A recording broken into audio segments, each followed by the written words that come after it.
Free for death, మరణానికి ఉచితం. ఓ ఎలుగుకు ఎండిన ఎముక కనిపించింది. నకిలీ వ్యక్తిత్వ వికాస నిపుణులు చెప్పినట్లు కష్టపడితే దేని నుండైనా ఫలితం పొందవచ్చు అనే మాటలు గుర్తుకు వచ్చాయి. బుద్ధి లేని ఆ ఎలుగు ఎలా అయినా ఈ పూట తన ఆహారం ఈ ఎముక నుండి సంపాదించాలి అని నిర్ణయించుకుంది. ఎముకను గట్టిగా కొరకడం ప్రారంభించింది. అయినా ఫలితం లేదు. మరింత కష్టపడి ఇంకా గట్టిగా కొరకడం ప్రారంభించింది. అలా గట్టిగా కొరుకుతూ ఉండగా అందులోంచి కొద్దిపాటి రక్తం బయటకు వచ్చింది. మరింత గట్టిగా నములుతున్న కొలది రక్తం ధారలా ప్రవహించడం మొదలైంది. దాంతో ఎలుగుబంటి కడుపు నిండా రక్తాన్ని తాగుతూ ఉంది. అటుగా వచ్చిన చిరుత ఎలుగును చూసి ఏం చేస్తున్నావు అని అడిగింది.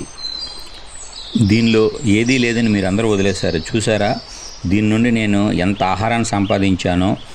దీంతో నా కడుపు నిండిపోయింది. నీకు కావాలంటే ఈ ఎముక తీసుకొని కావలసినంత రక్తం తాగు అని చెప్పింది. అది ఎండిన ఎముక. అందులో నీ కడుపు నిండేటంత రక్తం ఎక్కడి నుంచి వస్తుంది? రక్తం ఎముక నుండి కారటం లేదు. ఎముకను గట్టిగా కొరికినందుకు అది విరిగి నీ నోట్లో గుచ్చుకొని దాని నుండి రక్తం వస్తుంది. నీకు నేను చెప్పింది నమ్మకం లేకపోతే ఆ ఎముకను నోటి నుండి తీసి దూరంగా విసిరే, ఇంకా రక్తం వస్తూనే ఉంటుంది అని చెప్పి చిరుత వెళ్ళిపోయింది. ఎలుగు భయపడి గాబరాగా ఆ ఎముకను దూరంగా విసిరివేసింది. అయినా నోటి నుండి రక్త ప్రవాహం ఆగలేదు. రక్తం నోటి నుండి ప్రవహించి బయటికి పోగా ఎలుగు చనిపోయింది.